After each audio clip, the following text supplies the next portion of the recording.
Sie erlebten im Laufe Ihres Lebens 3 Nahtoderfahrungen.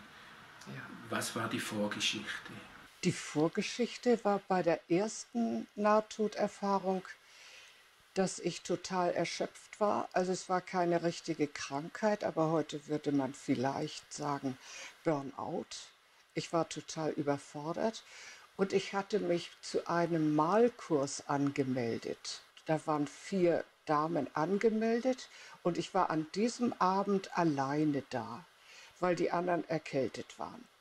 Und ich wusste, ich kann eigentlich gar nicht. Ich bin so erschöpft und habe das auch gesagt. Und die Lehrerin hat gesagt, ja, möchtest du dich noch einen Moment auf die Matratze legen? Da war auf dem Fußboden eine Matratze. Ich habe gesagt, ja, gerne. Und in dem Moment, wie ich gesagt habe, ja, gerne, da entstanden vor meinem Gesicht lauter kleine geometrische Figuren, Kreise, Dreiecke, Vierecke in verschiedenen Farben und das Ganze fing an, sich zu drehen vor meinen Augen. Immer schneller, immer dichter, als ob Materie daraus wurde und das formte sich dann praktisch in einen Tunnel. In diesem Tunnel habe ich mich dann wiedergefunden. Ich schwebte in diesem Tunnel und am Ende des Tunnels war ein Licht. Anscheinend ein ganz fantastisches Licht. Und ganz langsam schwebte ich dahin und stand dann irgendwann am Ende des Tunnels. So, und jetzt habe ich mich da vor dem Licht gesehen und wusste nicht, was das ist. Und ich wollte so gerne noch diesen einen Schritt machen, um zu wissen, was ist das denn? Und dazu kam es nicht, weil die Lehrerin gesagt hat, so, wollen wir denn jetzt anfangen?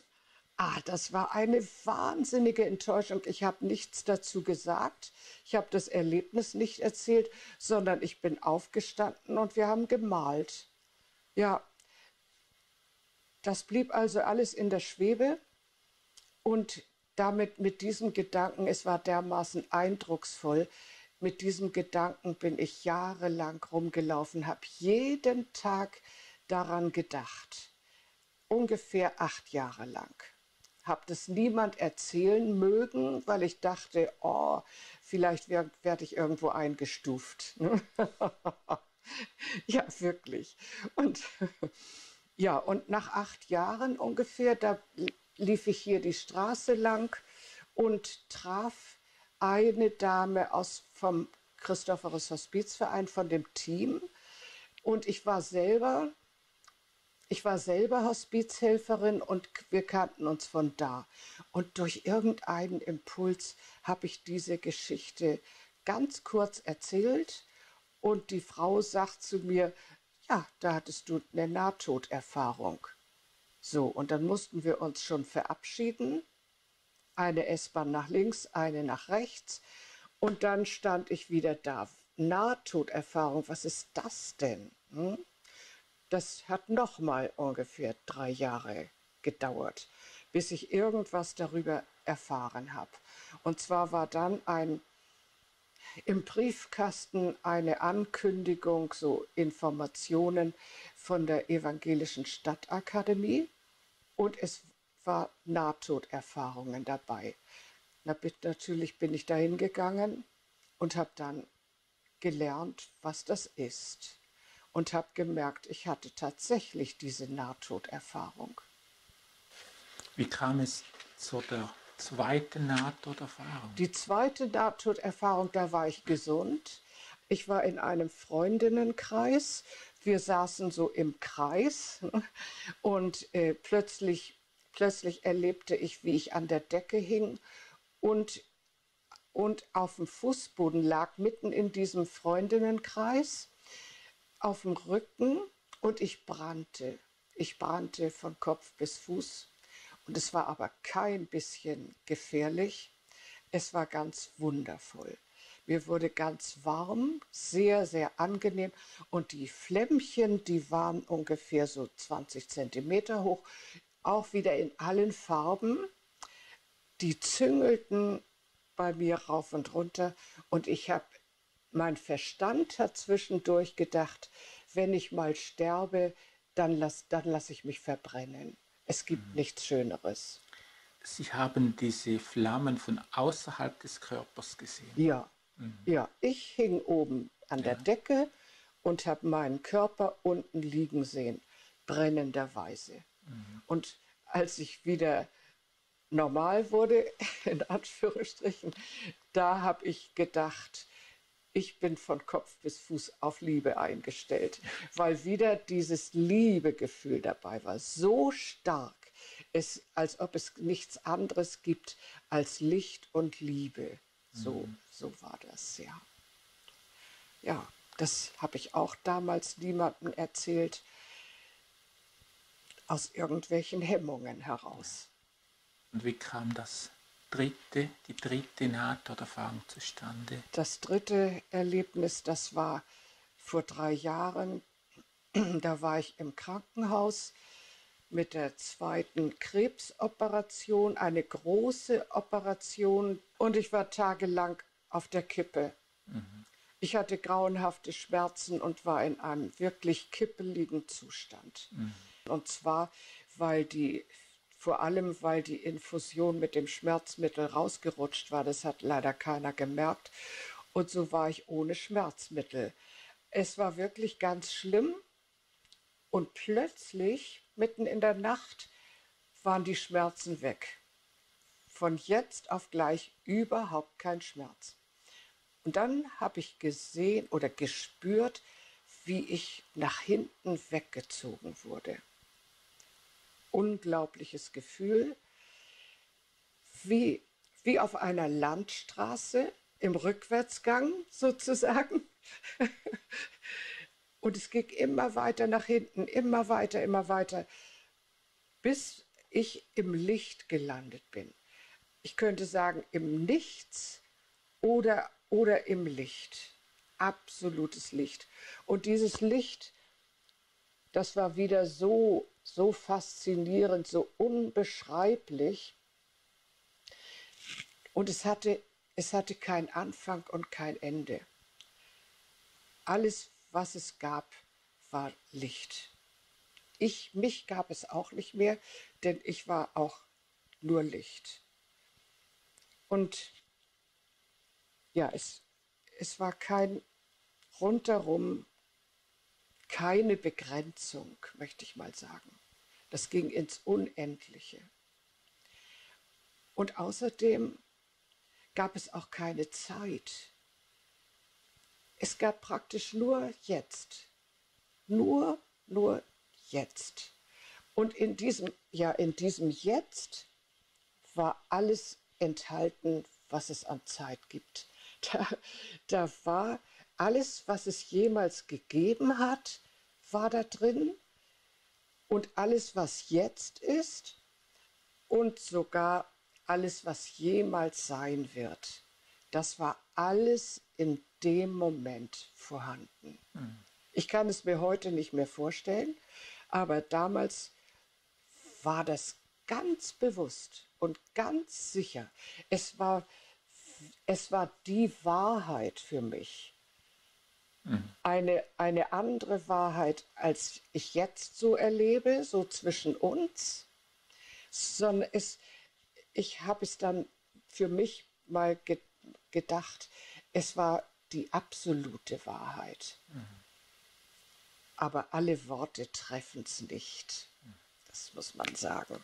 Nur, es war eine andere Wahrheit als jetzt. Ja, und ich habe gewusst, dass alles aus Licht besteht, dass auch wir als kleinste Teilchen aus Licht bestehen.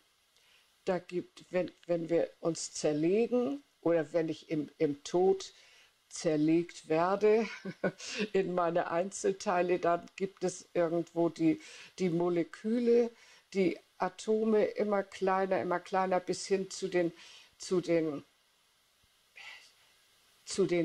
Wellen. Teilchen sagen, glaube ich, Physiker, oder Wellen. Und diese Wellen, die sind für mich dieses Licht.